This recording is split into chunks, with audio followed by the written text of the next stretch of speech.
Sizda so'z yodlash bilan bog'liq muammo bormi? Yodlagan so'zlaringiz sizdan chiqib qolyaptimi? Men hozir sizga eng tiniq uslubini o'rgatib qo'yaman so'z yodlashda. Bilasizmi, so'z yodlash bu bizni to'laqonli psixologiyamiz bilan bog'liq, bizning miyamiz bilan bog'liq. Men hozir sizga so'z yodlashda miyamizda kechadigan jarayonni sodda tilda tushuntirib beraman. Miyamiz so'z yodlayotgan paytimizda shunday ishlaydi. U go'yo yosh bolaga o'xshaydi. Ya'ni 2 yoshli bolaga o'xshaydi.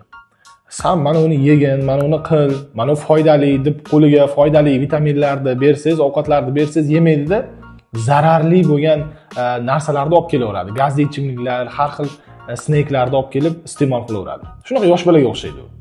Ya'ni nima demoqchiman?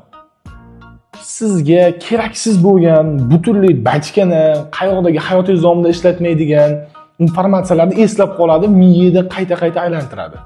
Qo'shiqlar, qanaqadir bir trenddagi bachkana gaplar, bularni eslab qoladi. Lekin unga tas 2da ishlataman, buni saqlab qo'y. Speakingda ishlataman, buni olib qo'y deb aytgan buyrug'ingizni miyangiz qilmaydi hech qachon. Buni 2-3 kundan keyin esdan chiqarib yuboradi. Negaligini bilasizmi? Chunki miyamiz erkinlikni yaxshi ko'radi. Ya'ni uni bosimga qo'ymasligimiz kerak. U erkin tarzda faoliyat yuritadi. Uni xarakteri shunaqa. Uni qancha bosimga qo'yib, buni ishlataman, buni rostdan saqlab qo'ygin deb unga o'qitirsangiz, u uni qilmaydi. U qayoqdagi bir bo'lmag'ur narsalarni eslab qoladi. Xotira 2 turga bo'linadi. Uzoq muddatli va qisqa muddatli.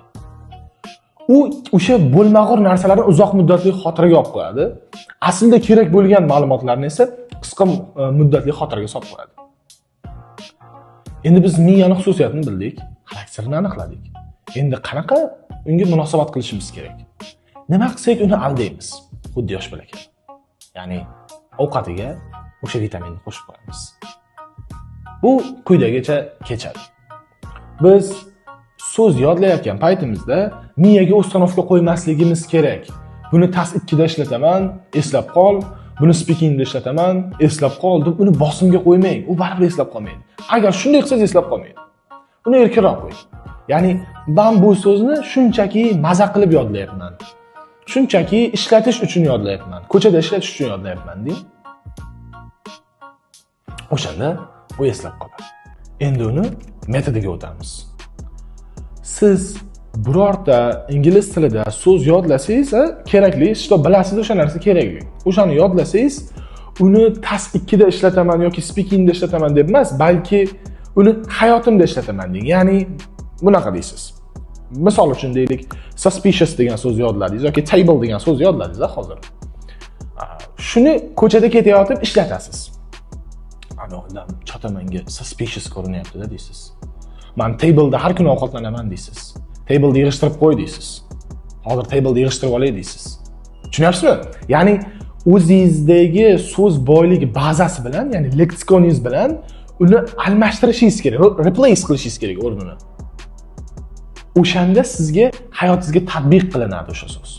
O'shanda u yo'q deydi. Meni ishlatish uchun yodlabdi deydi-da, o'sha miyada qolib ketadi. Miya ham buni saqlab qoladi. Miyaga shunday uстановка berish kerak.